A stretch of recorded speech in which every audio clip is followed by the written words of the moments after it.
দুদিন বহিনোঙরে অবস্থানের পর অবশেষে রোববার চট্টগ্রাম বন্দর জেটিতে ফিরেছে পানামার পতাকাবাহী জাহাজ এমভি ইউয়ান জিয়াং ফাঝং। করাচি থেকে দুবাই বন্দর হয়ে দ্বিতীয়বারের মতো চট্টগ্রামে পৌঁছালো জাহাজটি। পাকিস্তান থেকে আসা আমদানি পণ্যগুলোর মধ্যে রয়েছে চিনি, ডলোমাইট, সোডা, কাপড়ের রোল, আলু ও আখের গুড়। পাকিস্তান থেকে এতদিন শ্রীলঙ্কা বা সিঙ্গাপুর হয়ে চট্টগ্রামে পণ্য আমদানি হতো। তাতে কন্টেইনারগুলো একবার বন্দরে নামতো, আবার চট্টগ্রামমুখী জাহাজে তুলে দেওয়া হতো। এতে বেশি সময় লাগতো। কিন্তু সুদবিহীন ব্যাংকিং এ আত্মশুদ্ধির পথ এনআরবিসি ব্যাংকের ইসলামিক ব্যাংকিং আল আমিন। তো সরাসরি জাহাজ সেবা চালুর কারণে 10 দিনে পণ্য পাচ্ছেন ব্যবসায়ীরা।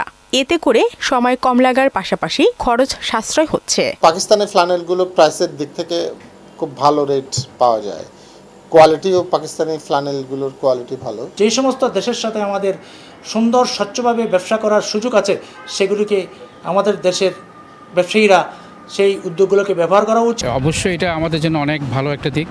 আমাদের বিজনেস হাবগুলো যেটা আছে লোকাল হোলসেল মার্কেট, ওগুলো একটা সচল হবে। জাহাজটিতে প্রথমবারের তুলনায় এবার দ্বিগুণেরও বেশি পণ্য আনা হয়েছে। এর মধ্যে বেশিরভাগই পোশাক শিল্পের কাঁচামাল ও রাসায়নিক খনিজ পদার্থ এবং ভোগ্যপণ্য রয়েছে বলে জানান বন্দর কর্তৃপক্ষ।